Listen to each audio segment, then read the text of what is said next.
And your next topic is thrashing. What do you mean by thrashing? In here, the thrashing is nothing but, in a general term, thrashing is nothing but it is deallocating, or it is in a decreasing manner. What happens for whatever the content, or whatever for any of the contents at, at one point of at one peak, it will be gradually decreasing until the thrashing occurs. It will be in the increasing format.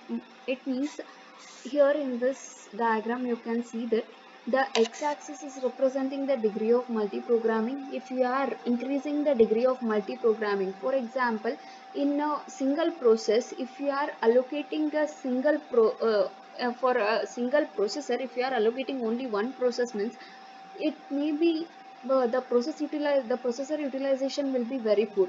So if you are increasing the degree of multi-programming, for example, you can't allocate all the process or all the data of each and every process in the main memory, because the main memory size is, compared to secondary memory, the main memory size is very less. So what you can do is, as I said you before, for each and every process you can allocate, you can store a single page in the main memory, so that by allocating like this, you can allocate more number of process in a single instance. What happens if any of the process required IO resources, by the time it will enter to the blocked state, by the time your CPU or the processor won't be in a halt state. It will be, because n number of ready processes will be in the stack, it will be execute the next process. So the and if you are keep on increasing the degree of multi-programming, your process utilization will be very high till one point. It will be, once it reached the peak, it is nothing but, as I said you, for example, if you consider for P1, P2 and P3, P4, you will be storing the page 1 in the main memory. Means, if what happens in the if the processor, or if for executing the particular process, if it is needed the page 1 itself, it will, the process utilization will be very high.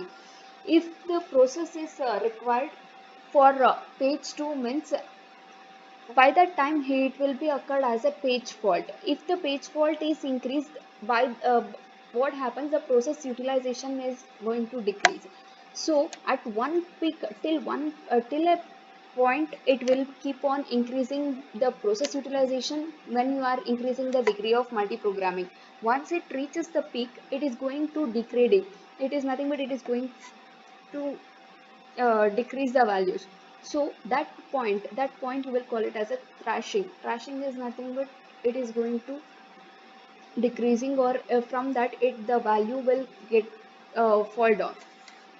That is about your thrashing. In to overcome this thrashing method, you will be having two methods. One is working set model, and the first method is working set model and locality of reference. How we will do in working set model?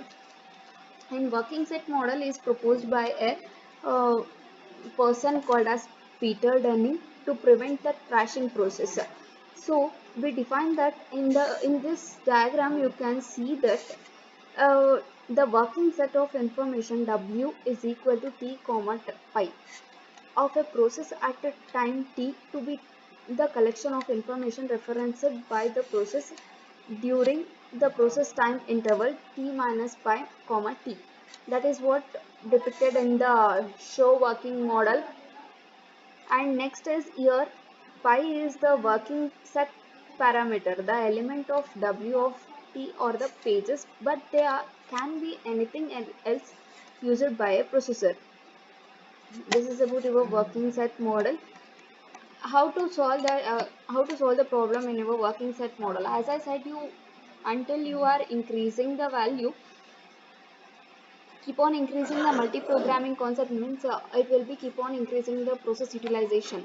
So assume that window size is 10. In that, how we will solve is, if the window size is 10, in the question they will specify what is the window size. If the window size is 10, then the reference string given below on which the window is shown at different time instance.